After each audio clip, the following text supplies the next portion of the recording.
Hi, students, let's get started with the subject India and the Contemporary World 1, Chapter 4. Forest Society and Colonialism.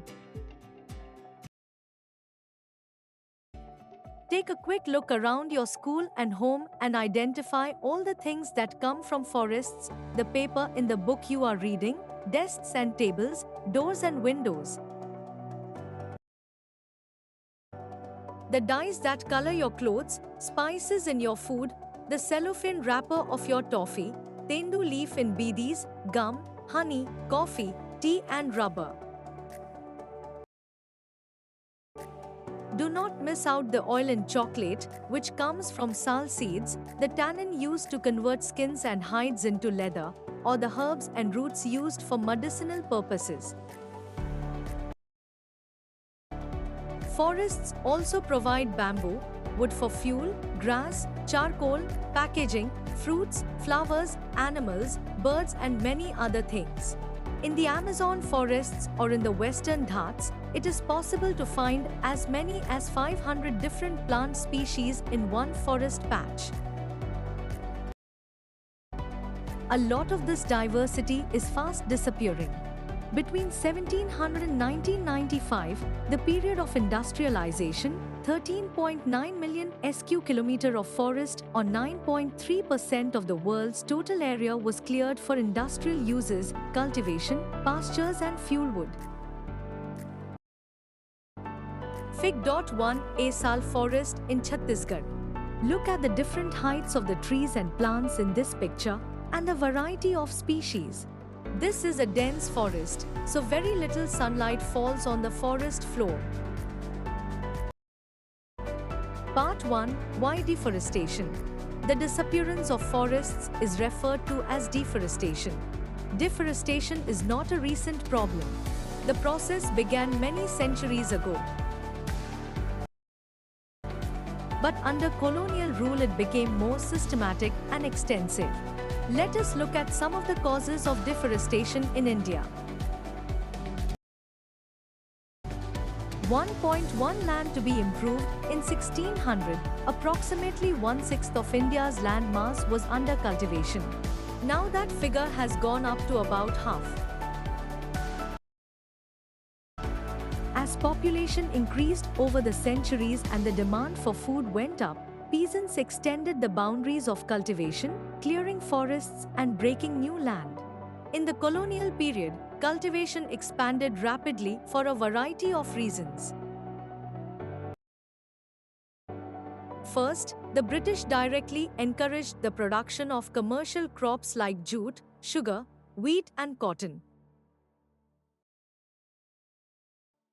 The demand for these crops increased in 19th century Europe, where food grains were needed to feed the growing urban population and raw materials were required for industrial production. Second, in the early 19th century, the colonial state thought that forests were unproductive. They were considered to be wilderness that had to be brought under cultivation so that the land could yield agricultural products and revenue and enhance the income of the state. So between 1880 and 1920, cultivated area rose by 6.7 million hectares. We always see the expansion of cultivation as a sign of progress. But we should not forget that for land to be brought under the plough, forests have to be cleared. Fig.2 When the valleys were full. Painting by John Dawson.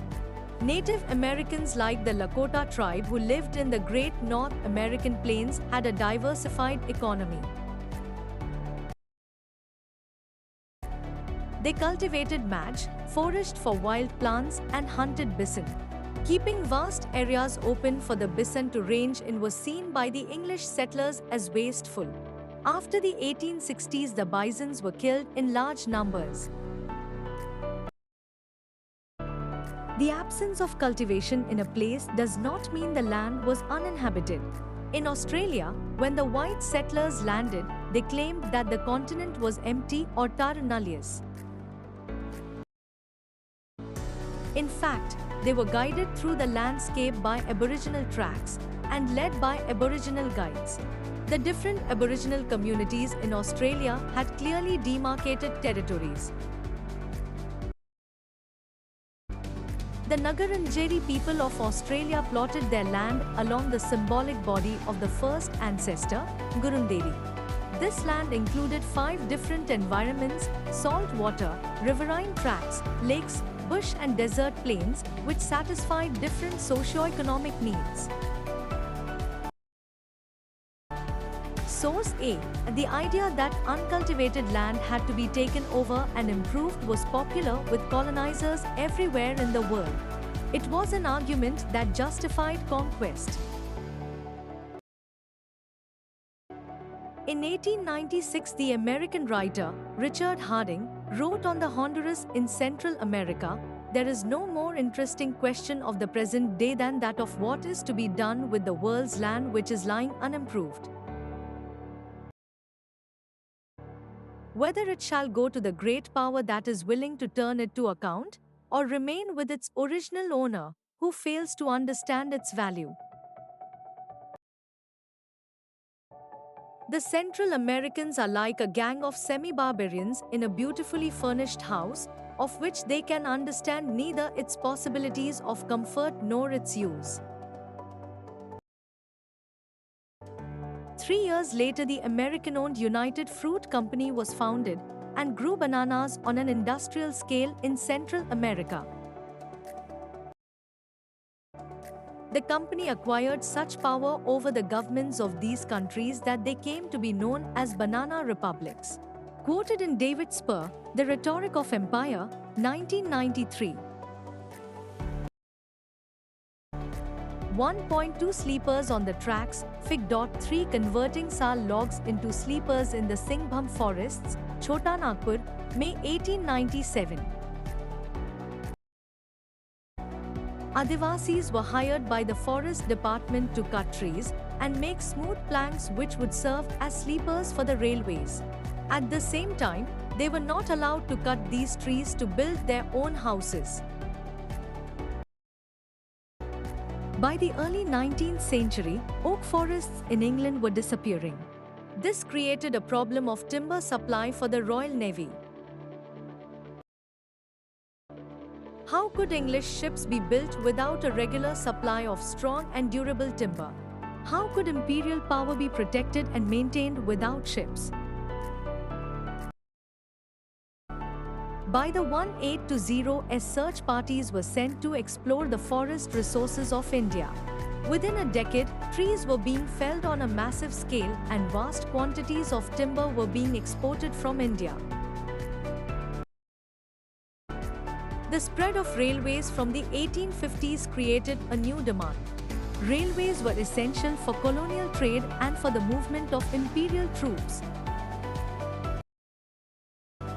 To run locomotives, wood was needed as fuel, and to lay railway lines, sleepers were essential to hold the tracks together. Each mile of railway track required between 1,760 and 2,000 sleepers. From the 1860s, the railway network expanded rapidly. By 1890, about 25,500 kilometers of track had been laid. In 1946, the length of the tracks had increased to over 765,000 kilometers. As the railway tracks spread through India, a larger and larger number of trees were felled. As early as the 1850s, in the Madras Presidency alone, 35,000 trees were being cut annually for sleepers. The government gave out contracts to individuals to supply the required quantities. These contractors began cutting trees indiscriminately. Forests around the railway tracks fast started disappearing. Fig.4 Bamboo rafts being floated down the Kasalong River, Chittagong Hill tracts. Fig.5 Elephants piling squares of timber at a timber yard in Rangoon. In the colonial period, elephants were frequently used to lift heavy timber both in the forests and at the timber yards. Source B, the new line to be constructed was the Indus Valley Railway between Multan and Sukkur, a distance of nearly 300 miles. At the rate of 2,000 sleepers per mile, this would require 600,000 sleepers 10 feet by 10 inches by 5 inches, or 3.5 cubic feet apiece, being upwards of 2 million cubic feet. The locomotives would use wood fuel. At the rate of 1 train daily either way and at 1 mont per train mile, an annual supply of 219,000 mounds would be demanded.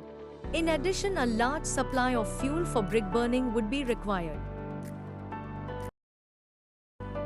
The sleepers would have to come mainly from the Sindh forests, the fuel from the Tamarisk and Jhand forests of Sindh and the Punjab. The other new line was the Northern State Railway from Lahore to Multan. It was estimated that 2,200,000 sleepers would be required for its construction. EP. Stebbing, The Forests of India, Vaughan. 2, 1923. Fig. 6. Women returning home after collecting fuel wood. Fig. 7. Truck carrying logs. When the Forest Department decided to take up an area for logging, one of the first things it did was to build wide roads so that trucks could enter. Compare this to the forest tracks along which people walk to collect fuel wood and other minor forest produce. Many such trucks of wood go from forest areas to big cities. 1.3 Plantations. Large areas of natural forests were also cleared to make way for tea, coffee and rubber plantations to meet Europe's growing need for these commodities. The colonial government took over the forests and gave vast areas to European planters at cheap rates. These areas were enclosed and cleared of forests and planted with tea or coffee. Fig. 8. Pleasure brand tea. Part 2. The rise of commercial forestry. In the previous section, we have seen that the British needed forests in order to build ships and railways. The British were worried that the use of forests by local people and the reckless felling of trees by traders would destroy forests. So they decided to invite a German expert, Dietrich Brandis, for advice and made him the first Inspector General of Forests in India. Brandis realized that a proper system had to be introduced to manage the forests and people had to be trained in the science of conservation. This system would need legal sanction. Rules about the use of forest resources had to be framed. Felling of trees and grazing had to be restricted so that forests could be preserved for timber production. Anybody who cut trees without following the system had to be punished. So Brandis set up the Indian Forest Service in 1864 and helped formulate the Indian Forest Act of 1865. The Imperial Forest Research Institute was set up at Dehradun in 1906. The system they taught here was called scientific forestry. Many people now, including ecologists, feel that this system is not scientific at all. In scientific forestry, natural forests which had lots of different types of trees were cut down. In their place, one type of tree was planted in straight rows. This is called a plantation. Forest officials surveyed the forests, estimated the area under different types of trees, and made working plans for forest management. They planned how much of the plantation area to cut every year. The area cut was then to be replanted so that it was ready to be cut again in some years. After the Forest Act was enacted in 1865, it was amended twice, once in 1878 and then in 1927. The 1878 Act divided forests into three categories: reserved, protected and village forests. The best forests were called reserved forests. Villagers could not take anything from these forests, even for their own use. For house building or fuel, they could take wood from protected or village forests. Fig. 9. One aisle of a managed poplar forest in Tuscany, Italy. Poplar forests are good mainly for timber. They are not used for leaves, fruit, or other products. Look at the straight lines of trees, all of a uniform height. This is the model that scientific forestry has promoted. Fig. 10. A deodar plantation in Kangra, 1933. From Indian Forest Records, Vol. 15. Fig. 11. The Imperial Forest School, Dehradun, India. The first forestry school to be inaugurated in the British Empire. From Indian Forester, Vol. XXXI. 2.1 How were the lives of people affected? Foresters and villagers had very different ideas of what a good forest should look like. Villagers wanted forests with a mixture of species to satisfy different needs of fuel, fodder, leaves. The forest department, on the other hand, wanted trees which were suitable for building ships or railways. They needed trees that could provide hardwood and were tall and straight. So particular species like teak and sal were promoted and others were cut. In forest areas, people use forest products, roots, leaves, fruits, and tubers for many things. Fruits and tubers are nutritious to eat, especially during the monsoons before the harvest has come in. Herbs are used for medicine, wood for agricultural implements like yokes and plows, bamboo makes excellent fences and is also used to make baskets and umbrellas. A dried scooped out gourd can be used as a portable water bottle. Almost everything is available in the forest. Leaves can be stitched together to make disposable plates and cups. The Siade, Bohemia vehli, creeper can be used to make ropes, and the thorny bark of the Seymour, silk cotton, tree is used to grate vegetables.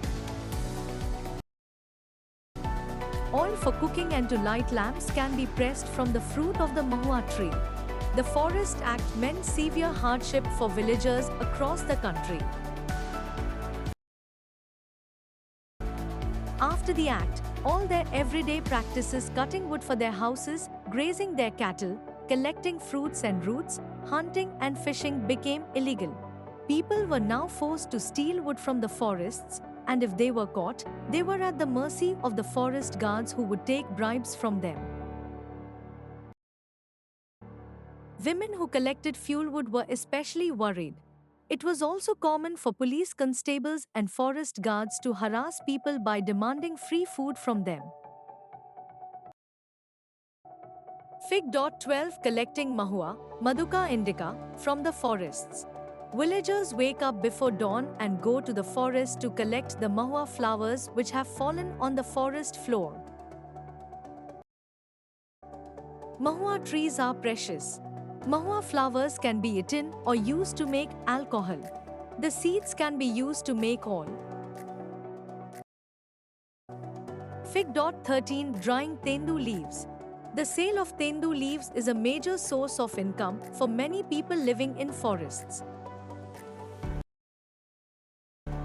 Each bundle contains approximately 50 leaves, and if a person works very hard, they can perhaps collect as many as 100 bundles in a day. Women, children and old men are the main collectors. 2.2 How did forest rules affect cultivation? One of the major impacts of European colonialism was on the practice of shifting cultivation or swidden agriculture. This is a traditional agricultural practice in many parts of Asia, Africa and South America. It has many local names such as Lading in Southeast Asia, Milpa in Central America, Chaitmeen or Tevi in Africa, and Chena in Sri Lanka. In India, Dya, Penda, Bevar, Nevad, Jhum, Podu, Khandad and Kumari are some of the local terms for Swidden agriculture. In shifting cultivation, parts of the forest are cut and burnt in rotation. Seeds are sown in the ashes after the first monsoon rains, and the crop is harvested by October to November. Such plots are cultivated for a couple of years and then left fallow for 12 to 18 years for the forest to grow back. A mixture of crops is grown on these plots. In central India and Africa, it could be millets, in Brazil manioc, and in other parts of Latin America maize and beans. European foresters regarded this practice as harmful for the forests. They felt that land which was used for cultivation every few years could not grow trees for railway timber. When a forest was burnt, there was the added danger of the flames spreading and burning valuable timber. Shifting cultivation also made it harder for the government to calculate taxes. Therefore, the government decided to ban shifting cultivation. As a result, many communities were forcibly displaced from their homes in the forests. Some had to change occupations, while some resisted through large and small rebellions. Fig. 14 Bringing grain from the threshing grounds to the field. The men are carrying grain in baskets from the threshing fields. Men carry the baskets slung on a pole across their shoulders, while women carry the baskets on their heads. Fig. 15 Tonga cultivation was a system in which local farmers were allowed to cultivate temporarily within a plantation. In this photo taken in Tharavadi division in Burma in 1921, the cultivators are sowing paddy. The men make holes in the soil using long bamboo poles with iron tips. The women sow paddy in each hole. Fig. 16 Burning the forest Penda or Podu plot. In shifting cultivation, a clearing is made in the forest, usually on the slopes of hills. After the trees have been cut, they are burned to provide ashes. The seeds are then scattered in the area and left to be irrigated by the rain. 2.3 Who could hunt? The new forest laws changed the lives of forest dwellers in yet another way. Before the forest laws, many people who lived in or near forests had survived by hunting deer, partridges, and a variety of small animals.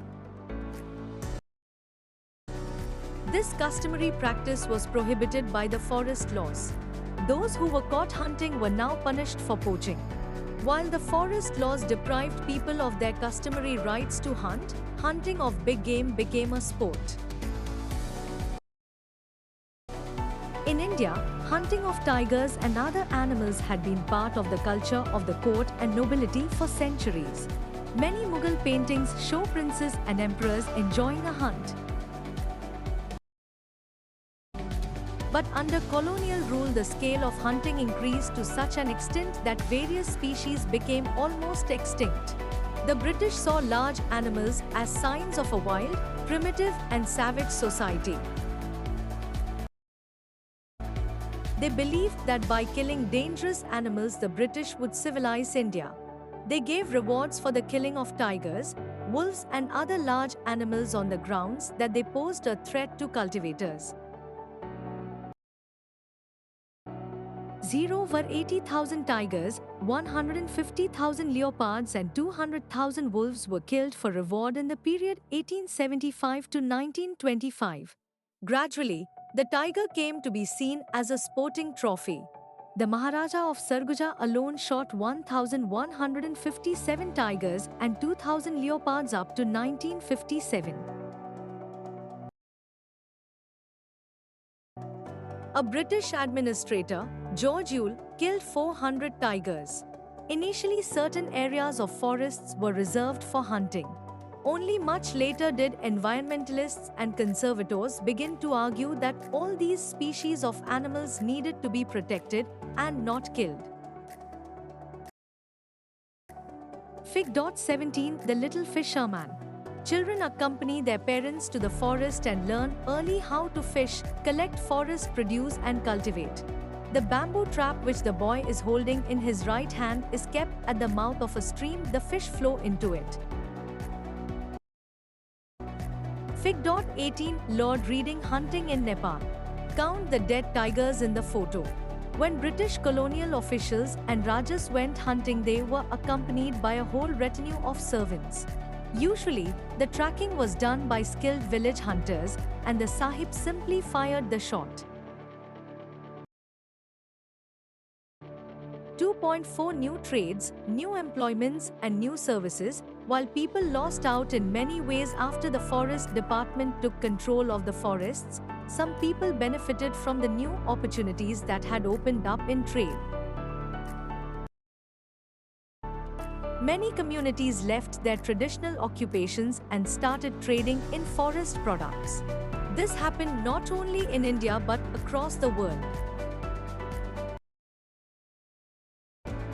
For example, with the growing demand for rubber in the mid-19th century, the Munduruku peoples of the Brazilian Amazon, who lived in villages on high ground and cultivated manioc, began to collect latex from wild rubber trees for supplying to traders.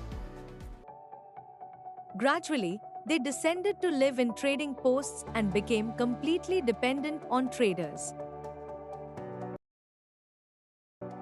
In India, the trade in forest products was not new. From the medieval period onwards, we have records of Adivasi communities trading elephants and other goods like hides, horns, silk cocoons, ivory, bamboo, spices, fibers, grasses, gums and resins through nomadic communities like the Banjaras.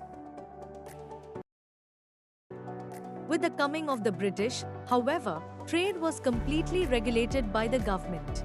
The British government gave many large European trading firms the sole right to trade in the forest products of particular areas. Grazing and hunting by local people were restricted.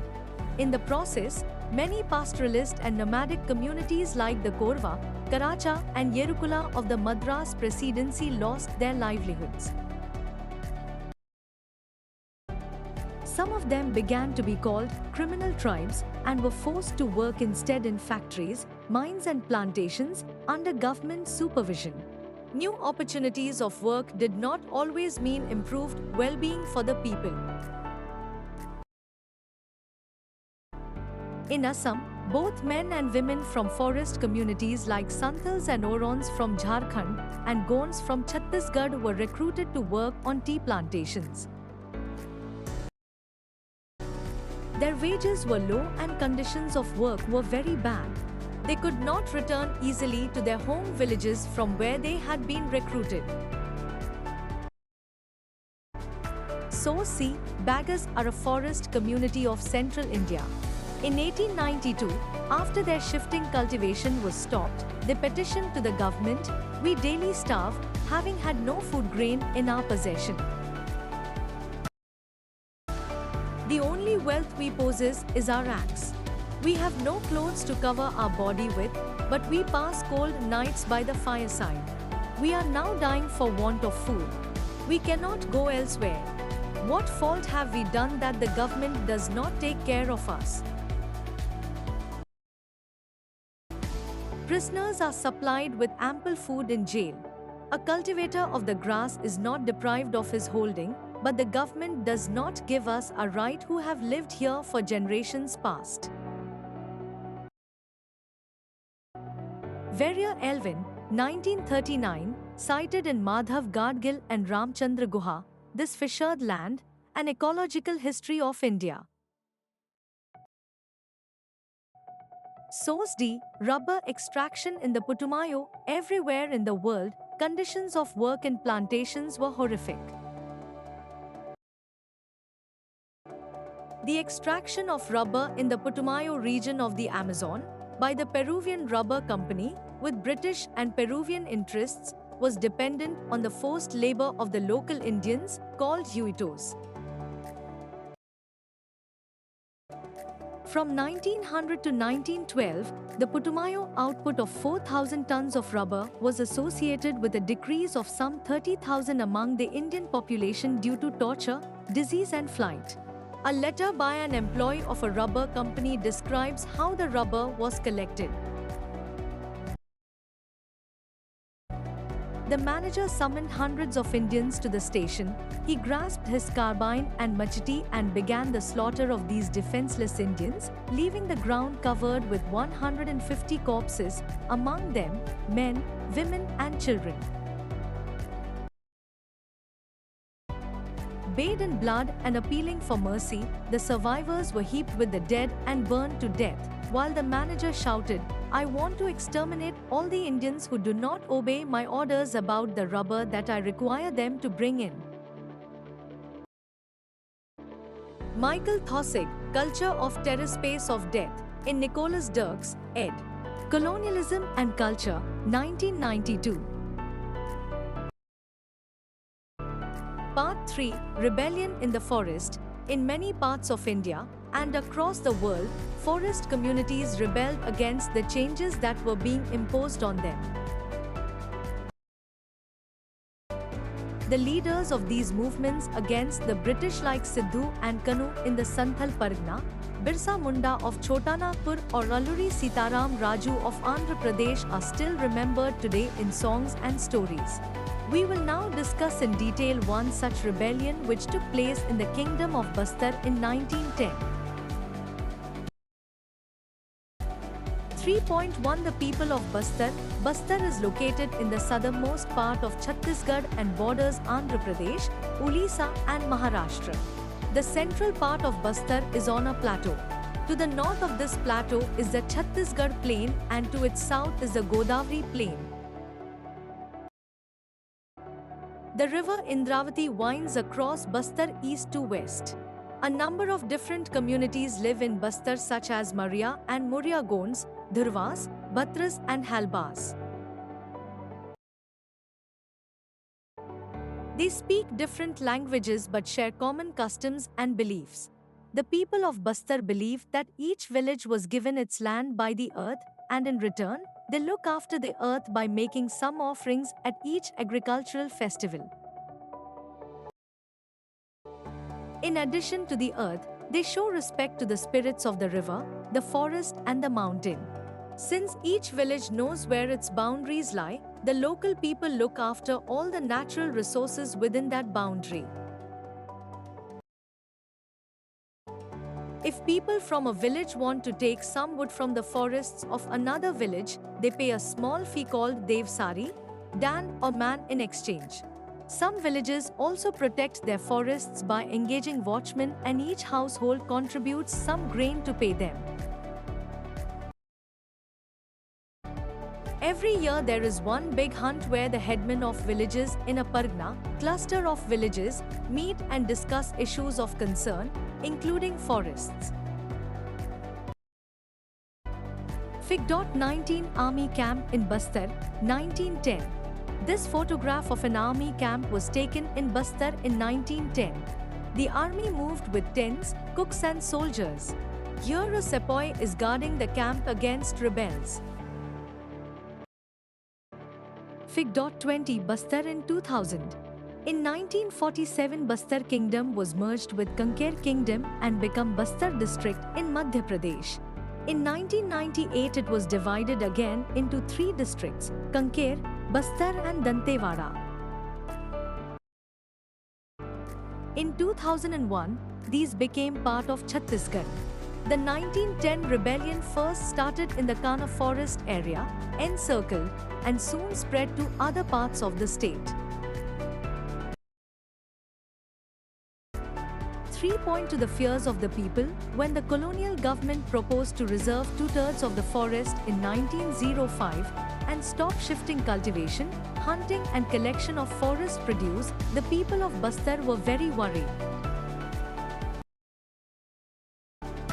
Some villagers were allowed to stay on in the reserved forests on the condition that they worked free for the forest department in cutting and transporting trees and protecting the forest from fires.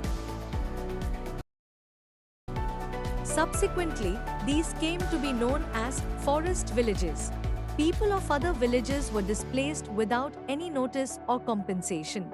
For long, villagers had been suffering from increased land rents and frequent demands for free labor and goods by colonial officials. Then came the terrible famines in 1899 to 1900 and again in 1907 to 1908.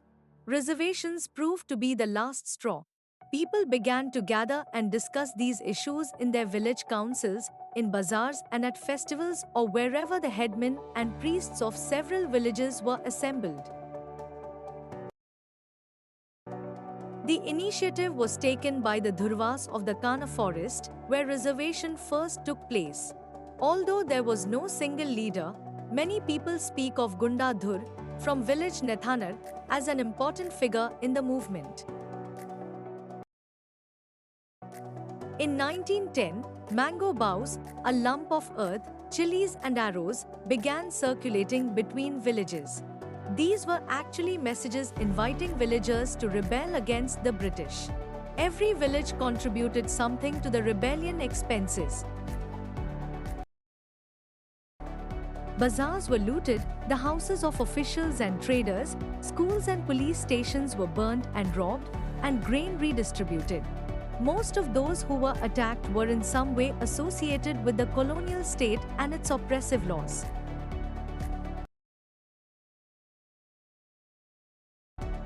William Ward, a missionary who observed the events, wrote, "From all directions came streaming into Jagdalpur police, merchants, forest peons, schoolmasters and immigrants." The British sent troops to suppress the rebellion. The Adivasi leaders tried to negotiate, but the British surrounded their camps and fired upon them. After that, they marched through the villages flogging and punishing those who had taken part in the rebellion. Most villages were deserted as people fled into the jungles. It took 3 months, February to May, for the British to regain control. However, they never managed to capture Gunda Dhur. In a major victory for the rebels, work on reservation was temporarily suspended, and the area to be reserved was reduced to roughly half of that planned before 1910. The story of the forests and people of Bastar does not end there. After independence, the same practice of keeping people out of the forests and reserving them for industrial use continued. In the 1970s, the World Bank proposed that 4,600 hectares of natural sal forest should be replaced by tropical pine to provide pulp for the paper industry. It was only after protests by local environmentalists that the project was stopped. Let us now go to another part of Asia, Indonesia, and see what was happening there over the same period. Source E. Bhondia collected 400 men, sacrificed a number of goats and started off to intercept the Dewan who was expected to return from the direction of Bijapur. This mob started on the 10th February, burnt the Marenga school, the police post, lines and pound at Keslur and the school at Tokapal, Rajur, detached a contingent to burn Karanji school and captured a head constable and 4 constables of the State Reserve Police who had been sent out to escort the Dewan and bring him in. The mob did not maltreat the guards seriously but eased them of their weapons and let them go. One party of rebels under Bhondia Maji went off to the Koar river to block the passage there in case the Dewan left the main road. The rest went on to Dilmilli to stop the main road from Bijapur. Buddhu Maji and Harchand Naik led the main body. Letter from Debrit, political agent, Chhattisgarh Feudatory States to Commissioner, Chhattisgarh Division, 23 June 1910. Source F. Elders living in Bastar recounted the story of this battle they had heard from their parents. Podyami Ganga of Kankpal was told by his father Podyami Tokeli that the British came and started taking land. The Raja didn't pay attention to things happening around him, so seeing that land was being taken, his supporters gathered people. War started. His staunch supporters died and the rest were whipped. My father, Podyami Tokeli, suffered many strokes, but he escaped and survived. It was a movement to get rid of the British. The British used to tie them to horses and pull them. From every village 2 or 3 people went to Jagdalpur, Gargideva and Mijkola of Chitpal, Dole and Adrabundi of Makamiras, Vatpandu of Balaras, Ungu of Palim and many others. Similarly, Chandru, an elder from village Nandrasa, said, on the people's side were the big elders Mil Mudal of Palim, Soekal Dhurva of Nandrasa, and Pandava Maji. People from every Pargana camped in Alnar Tarai. The Paltan force surrounded the people in a flash. Gunda Dhur had flying powers and flew away. But what could those with bows and arrows do? The battle took place at night. The people hid in shrubs and crawled away. The army Paltan also ran away. All those who remained alive, of the people, somehow found their way home to their villages. Part 4. Forest transformations in Java. Java is now famous as a rice-producing island in Indonesia. But once upon a time it was covered mostly with forests. The colonial power in Indonesia were the Dutch, and as we will see, there were many similarities in the laws for forest control in Indonesia and India. Java in Indonesia is where the Dutch started forest management. Like the British, they wanted timber from Java to build ships.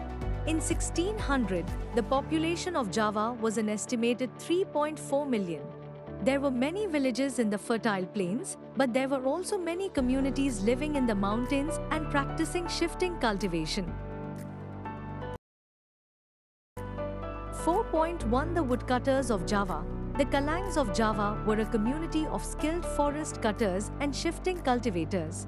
They were so valuable that in 1755, when the Matram kingdom of Java split, the 6,000 Kalang families were equally divided between the two kingdoms.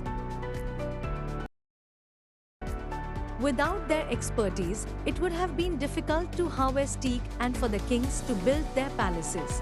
When the Dutch began to gain control over the forests in the 18th century, they tried to make the Kalangs work under them. In 1770, the Kalangs resisted by attacking a Dutch fort at Jona, but the uprising was suppressed. 4.2 Dutch scientific forestry. In the 19th century, when it became important to control territory and not just people, the Dutch enacted forest laws in Java, restricting villagers' access to forests. Now wood could only be cut for specified purposes like making river boats or constructing houses, and only from specific forests under close supervision. Villagers were punished for grazing cattle in young stands, transporting wood without a permit, or traveling on forest roads with horse carts or cattle. As in India, the need to manage forests for shipbuilding and railways led to the introduction of a forest service. In 1882, 280,000 sleepers were exported from Java alone. However, all this required labor to cut the trees, transport the logs, and prepare the sleepers. The Dutch first imposed rents on land being cultivated in the forest and then exempted some villages from these rents if they worked collectively to provide free labor and buffaloes for cutting and transporting timber. This was known as the Blandong-Dunstan system. Later, instead of rent exemption, forest villagers were given small wages, but their right to cultivate forest land was restricted. Source G. Dirk van Hogendorp, an official of the United East India Company in colonial Java said, Batavians, be amazed. Hear with wonder what I have to communicate. Our fleets are destroyed, our trade languishes, our navigation is going to ruin. We purchase with immense treasures, timber and other materials for ship building from the northern powers, and on Java we leave warlike and mercantile squadrons with their roots in the ground. Yes, the forests of Java have timber enough to build a respectable navy in a short time, besides as many merchant ships as we require. In spite of all the cutting, the forests of Java grow as fast as they are cut, and would be inexhaustible under good care and management. Dirk van Hogendorp, cited in Peluso, Rich Forests, Poor People, 1992. 4.3 Samin's Challenge, around 1890, Surontiko Samin of Randablating village, a teak forest village, began questioning state ownership of the forest. He argued that the state had not created the wind, water, earth and wood, so it could not own it. Soon a widespread movement developed. Amongst those who helped organize it were Samin's sons-in-law. By 1907, 3,000 families were following his ideas. Some of the Saminists protested by lying down on their land when the Dutch came to survey it, while others refused to pay taxes or fines or perform labor. Fig. 22 Most of Indonesia's forests are located in islands like Sumatra, Kalimantan and West Irian. However, Java is where the Dutch began their scientific forestry. The island, which is now famous for rice production, was once richly covered with teak. 4.4 War and deforestation. The First World War and the Second World War had a major impact on forests. In India, working plans were abandoned at this time, and the Forest Department cut trees freely to meet British war needs. In Java, just before the Japanese occupied the region, the Dutch followed a scorched earth policy, destroying sawmills and burning huge piles of giant teak logs so that they would not fall into Japanese hands. The Japanese then exploited the forests recklessly for their own war industries, forcing forest villagers to cut down forests. Many villagers used this opportunity to expand cultivation in the forest. After the war, it was difficult for the Indonesian Forest Service to get this land back. As in India, people's need for agricultural land has brought them into conflict with the Forest Department's desire to control the land and exclude people from it.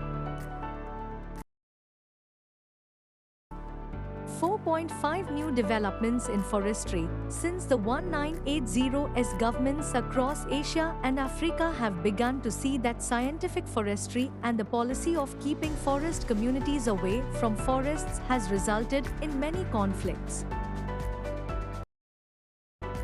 Conservation of forests rather than collecting timber has become a more important goal. The government has recognized that in order to meet this goal, the people who live near the forests must be involved.